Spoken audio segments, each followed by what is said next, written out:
में F आ जाना चाहिए।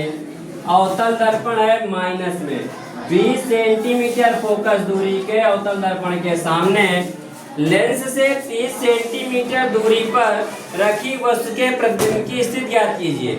लेंस से 30 सेंटीमीटर दूर रखी वस्तु, जैसे ही वस्तु का नाम आएगा वैसे ही यू आ जाएगा, वस्तु की दूरी, ठीक है ना।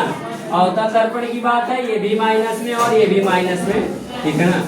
30 सेंटीमीटर दूर रखी वस्तु के प्रतिबिंब की स्थिति ज्ञात कीजिए। किसकी स्थिति ज्ञात कीजिए? प्रतिबिंब की।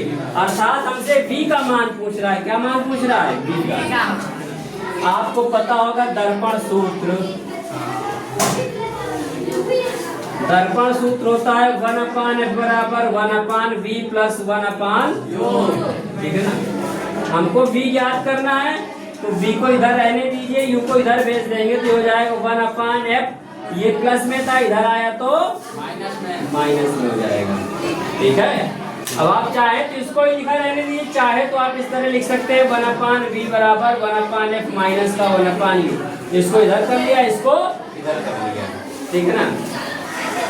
अब आप मान रख दीजिए तो 1/v बराबर 1/f का मान माइनस का 20 है, प्लस माइनस है, u का मान है माइनस का 30। u का मान क्या है? माइनस का 30।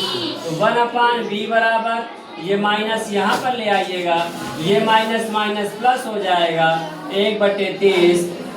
1/v बराबर 30 और 20 का लासा 60।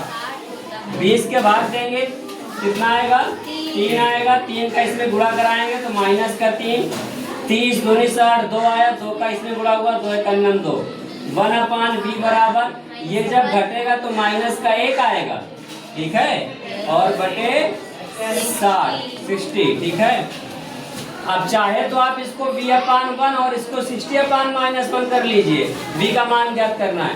चाहे तो आप गुणा करा दीजिए, ठीक है ना। दो तरह से, अगर आप इसको v/1 कर रहे हैं तो हो जाएगा 60/-1, तो ये v बराबर आ जाएगा माइनस का 60 सेंटीमीटर, यही प्रतिबिंब की दूरी। और अगर चाहें आप, ये 1/v बराबर माइनस का 1/60 है, तो गुणा कराएंगे, इसका इधर होगा तो v इंटू -1 हो जाएगा और ये 60 गुणे 1 हो जाएगा, ठीक है। तो माइनस का v बराबर 60 आएगा, v बराबर माइनस का 60 सेंटीमीटर, ठीक है। तिर्यक गुणा करने पर ये इसका आंसर हो जाएगा। दो तरीके से।